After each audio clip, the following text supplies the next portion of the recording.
जय हिंद। ये जरा गौर से देखना आप लोग। यह है कारगिल कलश।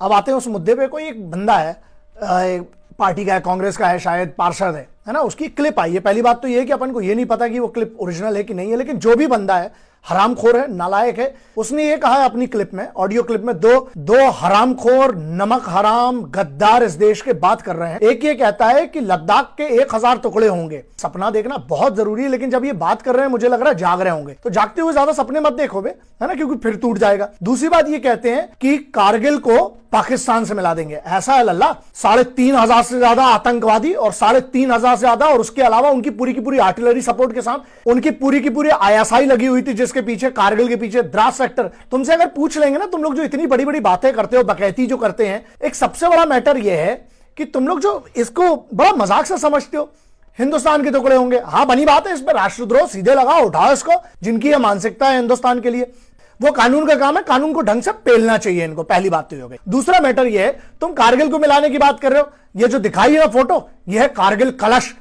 इसमें कारगिल के शहीदों की, उनकी राख है, मेरे घर में पूजा की जगह पर रखा जाता है। और रही बात चीनियों की, मैं यही करता हूं, छोटे छोटे मुद्दे हो जाते हैं, तो जो मेन मुद्दा है ना अपना चाइना, उससे नहीं भटकना है। उस पर बहुत तैयारी से आऊंगा, 2-4 दिन और रुको, 4-5 दिन, पूरा 62 का भी नहीं और पीछे जा रहा हूं मैं, उस पर करेंगे अपन पूरी बात। ये बकैतियां चल रही हैं, जो ये बड़ी बड़ी बात कर रहे हैं। देखो, फौजी अगर जनरल साहब हैं, वो लोग बात करते हैं तो बात समझ में आती है। ऐसे ऐसे लोग, अब तुम लोग फौज की स्ट्रेटेजी की बात कर रहे हो, सुन के हंसी सी भी आती है। किस टाइप की बातें हैं बे, और किस टाइप की बातें कर रहे हो आप लोग? मतलब आप अब हिंदुस्तानी फौज को बताएंगे, Indian armed forces, army, navy, air force को अब आप बताएंगे कि उनको क्या करना चाहिए?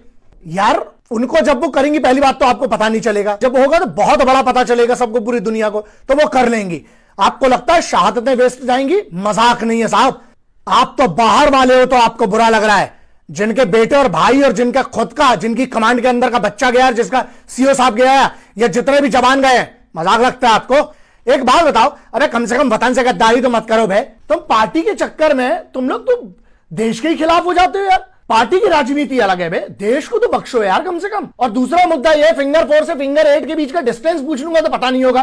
कारू कहां, ये नहीं पता होगा। तो मैं 3 डिप के बारे में पूछ लूंगा, पता नहीं होगा। 15 कोर कहां पर है, वो पता नहीं होगा। फिंगर 4 के पीछे पोस्ट है कि नहीं है, वो तुमको पता नहीं होगा। फिंगर 4 से लेके 8 के बाद कोई चाइनीज पोस्ट है, वो भी नहीं पता होगा तुमको। यार, जो करना है आप लोगों को, आपका धंधा है राजनीति, करिए। फौज को उससे बाहर रखिए अपनी राजनीति से। इंडियन आर्म्ड फोर्सेस को उनका काम बहुत अच्छे से आता है और वो करते आई हैं। चाइनीज आर्मी को डील कर लिया जाएगा, आप लोग उसकी चिंता बिल्कुल मत करो, ठीक है। लेकिन मुद्दा आता है, जो ये देश के अंदर बैठे हुए गद्दार है ना, ये मालूम है कौन लोग हैं? जो बात करते हैं कि लद्दाख के 1000 टुकड़े होंगे। बेवकूफ, तुम कहते हो कि कारगिल को पाकिस्तान से मिला दो, तुमसे बड़े, बहुत बड़े चमन, बहुत बड़े तुम हो, समझ गए ना? बड़ी वाली गाली चुन लो अपने लिए खुद।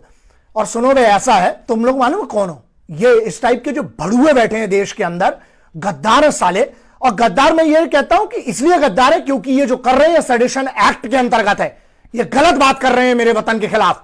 वतन को तोड़ने की बात कर रहे हैं, वतन को अंदर से तोड़ने की बात कर रहे हैं। दुश्मनों से तो लड़ लेंगे, अंदर वालों का क्या है? और दूसरा एक बहुत बड़ा मैटर, ये वो कुत्ते हैं साले जो गाड़ी के पीछे दौड़ सकते हैं, लेकिन चाबी जब तुम दे दोगे तो चलाते नहीं बनती इनसे। तो ध्यान रखना, और इन हरामखोरों से, इन सालों से बहुत सतर्क रहिए। और अपने देश को यह देखिए कि हम कानून ऐसे क्यों ना बनाए तगड़े, जिसके खिलाफ बोलना है। तुम्हें भारत के प्रधानमंत्री के बारे में कुछ बोलना है, बोलो, हमें घंट फर्क नहीं पड़ता है। जहां तक कि तुम्हें आर्टिकल 19 में छूटे, तुम बोल सकते हो, लेकिन तुम हिंदुस्तान की एकता, अखंडता और सिक्योरिटी फोर्सेस, भारत की इन 3 चीजों से अलग रहना। ध्यान रखना, ये राजनीति इससे बाहर रखिए आप लोग। बाकी तुम लोग को जो करना है करो बे।